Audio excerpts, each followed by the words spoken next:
Well, 2013 has come to a close, but before I move on like everyone else in the world, I want to talk about something that I watch, study, collect, and most of all, enjoy. And that, my friends, is film. Personally, I found 2013 to be an excellent year for film, as many directors such as the Coen brothers, Harmony Korine, and Steve McQueen have created some of the most unique and challenging works to date. And that's saying a lot, seeing that these are some of the best auteurs we have working today. But with all that said, today I'm going to count down my top 10 favorite films of 2013. But before I begin, I want to quickly give some honorable mentions. These films either used to be in my top 10 or just missed the mark, but I love them as well, and I want to give them some recognition. Prisoners, Anchorman 2, Pacific Rim, Gravity, Captain Phillips, Fruitvale Station, The Hunt, Blue Jasmine, The Place Beyond the Pines, and The Act of Killing. And lastly, this is just my personal list. It has no relevance to anything, it's just my opinion. But without further ado, let's get on to my top 10 favorite films of 2013.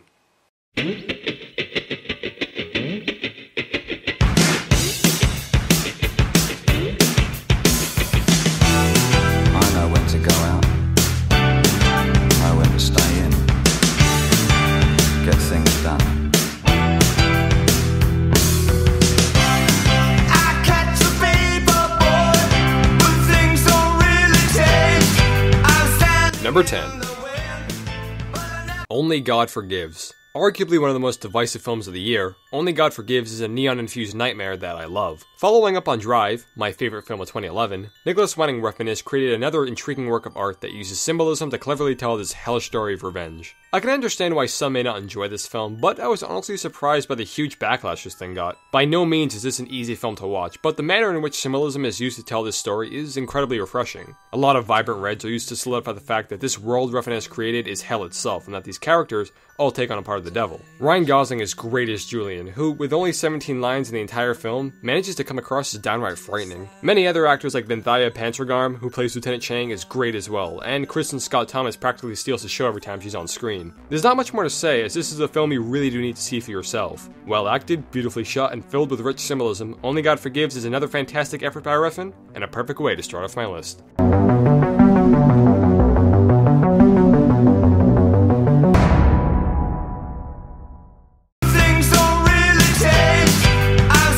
Number 9. 12 Years a Slave. Films such as Hunger and Shame have really showcased Steve McQueen's excellent talent behind the camera. 12 Years a Slave, on the other hand, has proved that he's one of the best filmmakers working today. Hearing about this project made me very excited, as McQueen seemed like a perfect choice to adapt Solomon Northup's autobiography of the same name. Chiwetel Ejiofor is absolutely stunning as Solomon, portraying a man in a horrible situation trying to stay afloat. I couldn't be happier to see Ejiofor finally get a role to really sink its teeth into, and even with big-name actors like Brad Pitt and Michael Fassbender, he still manages to steal the show. But that's not to say there's no other good performances. Fassbender once again shows us why he's one of the best working actors today, playing the ruthless slave owner Edwin Epps. One of the amazing qualities about 12 Years is its ability to have all these A-list actors, but never are you distracted by their presence. Whether it's Benedict Cumberbatch or Brad Pitt, every actor is at the top of their game trying to portray people who lived during these times. And as usual, McQueen's direction is stellar, typically using long single takes to ingrain a sense of dread and despair. McQueen has used these long takes in previous efforts, and I think it works best here, really showing you the true horrors of slavery. At the end of the day, 12 Years is about many things. Slavery, the cruelty of man, but above all, a journey. A journey of one man who tried desperately to remain sane in one of the worst times in American history. 12 Years a Slave is masterful filmmaking.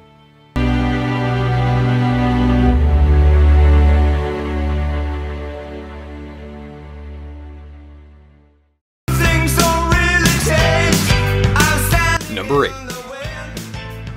The World's End. I'm just gonna come out and say it, I fucking love The World's End. Edgar Wright has consistently impressed me with his great approach to genre blending and his utterly fantastic sense of comedic timing. Being the third installment in the unofficial Cornetto trilogy, The World's End blends Wright's signature comedy with copious amounts of science fiction elements to create another amazing comedy. Of course, this is another team up with Simon Pegg and Nick Frost, who are both at the top of their game here, especially Pegg, who, besides being hilarious as usual, portrays this man-child that's sort of heartbreaking. That's what really sets this apart from Shaun of the Dead and Hot Fuzz. While I might prefer those films over this one, The World's End has a much deeper focus on its characters, which was surprising in the best way possible. Themes such as nostalgia and simply what it means to grow up are present here, and it feels fitting seeing how these actors are getting older and this is the last addition to this trilogy. But of course, this is a comedy, and a hilarious one at that. I could go on, but The World's End is one of the funniest films of the year, and easily one of the best.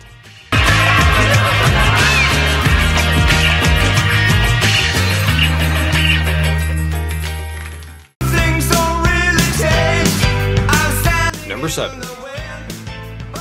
Inside Llewyn Davis. Anything the Coen brothers are attached to, I'm immediately involved. Inside Llewyn Davis is one of the more interesting films I saw in 2013. As our main protagonist, Llewyn, played by Oscar Isaacs, is not really a good person. I wouldn't call him a bad person by any means, but he's human, and the Coen brothers have always been exceptional at portraying people. One great thing about film in 2013 was the amount of characters that were portrayed as real people, much like Oscar in Fruitvale Station. But Llewyn Davis perfected this, giving us an ill-tempered yet slightly optimistic man who is basically digging himself into a hole. Oscar Isaac's performance as Llewyn is easily one of 2013's best performances. Again, this character is by no means painted as a saint and can be incredibly mean-spirited at times, but the manner in which he was written and Isaac's overall likability gave this character so much depth. We're not really supposed to sympathize with him, more or less just follow him on this journey of self-discovery. Many other actors like Carey Mulligan and John Goodman are great as well, and only add more personality to the 60s landscape that has been created.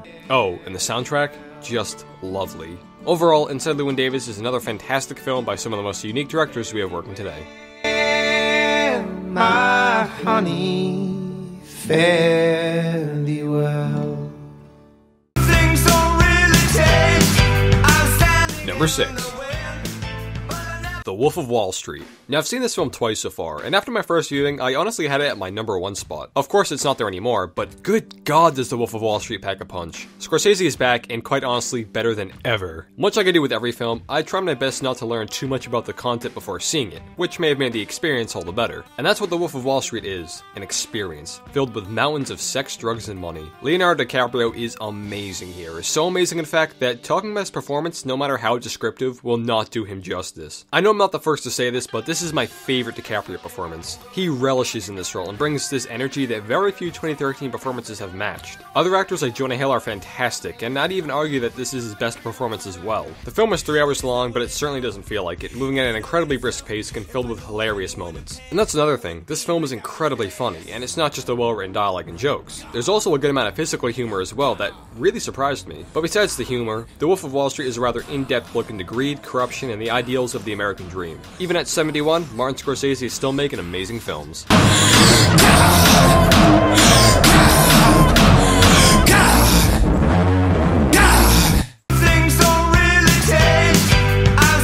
Number 5.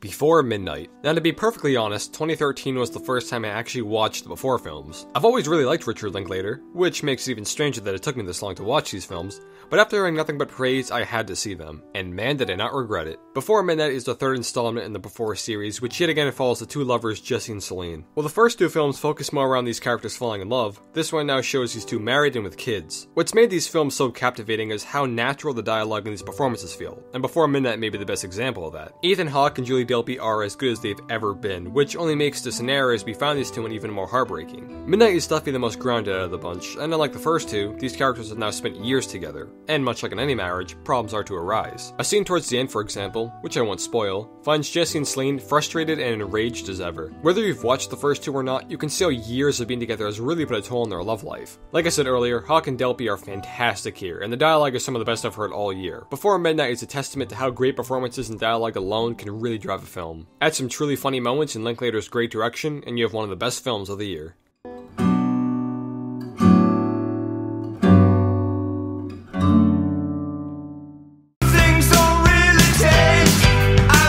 Number 4.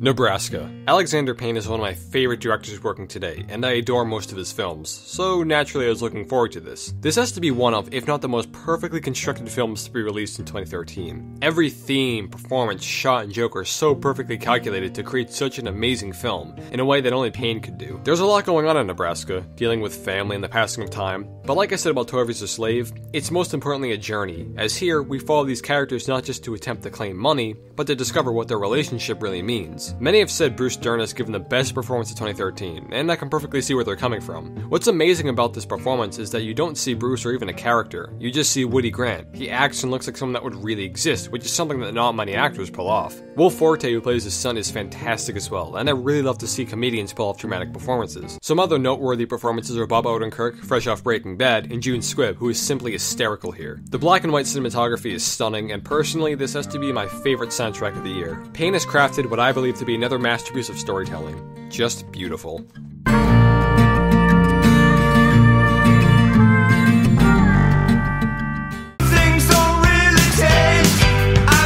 Number 3.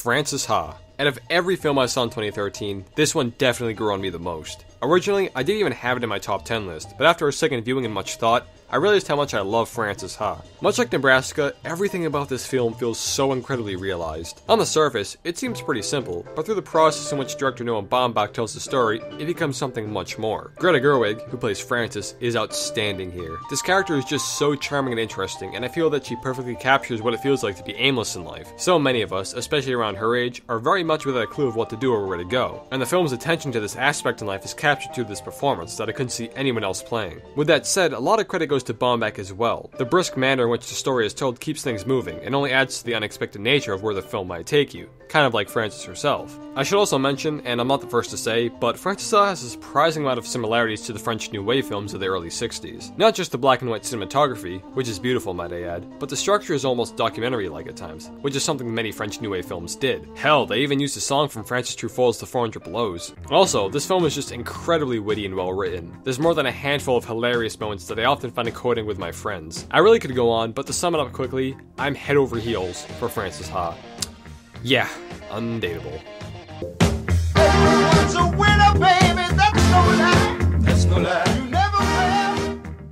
Things don't really change. I'll stand Number 2.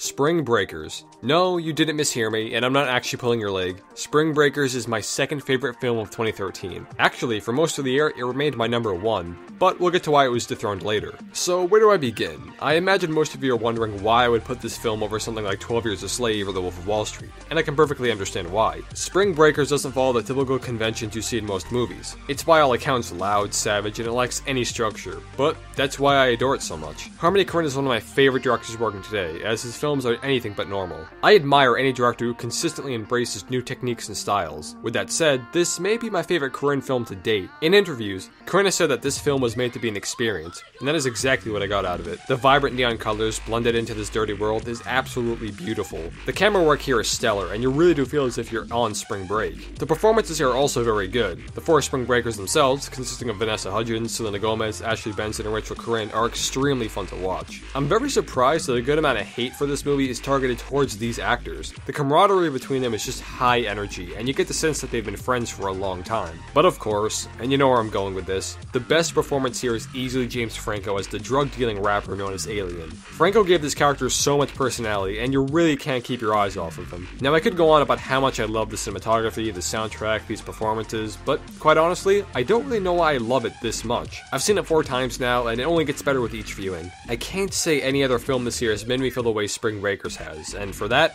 it's my number 2.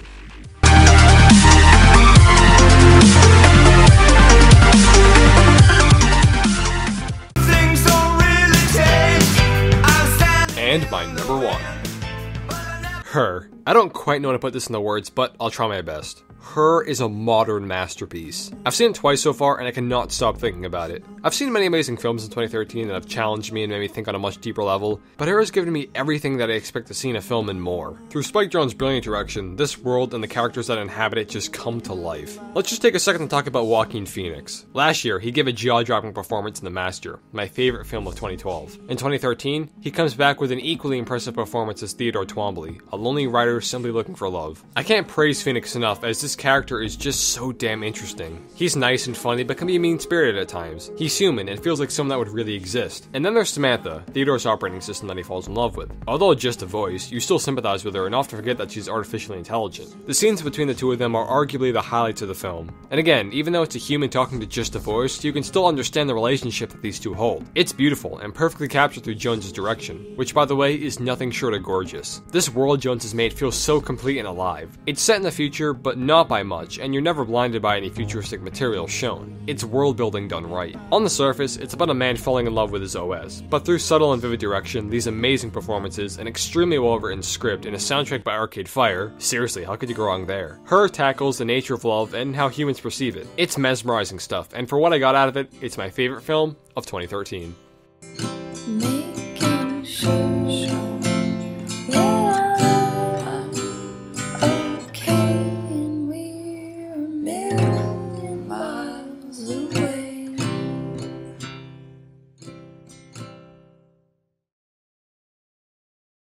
So those are my picks for the best films of 2013. As I mentioned early on in this video, this is all just my opinion. If your picks didn't end up being in my list, don't freak out, it's gonna be okay. So here's to a new year, and as usual, hope you enjoyed, and thanks for watching. What a good place to be. Don't believe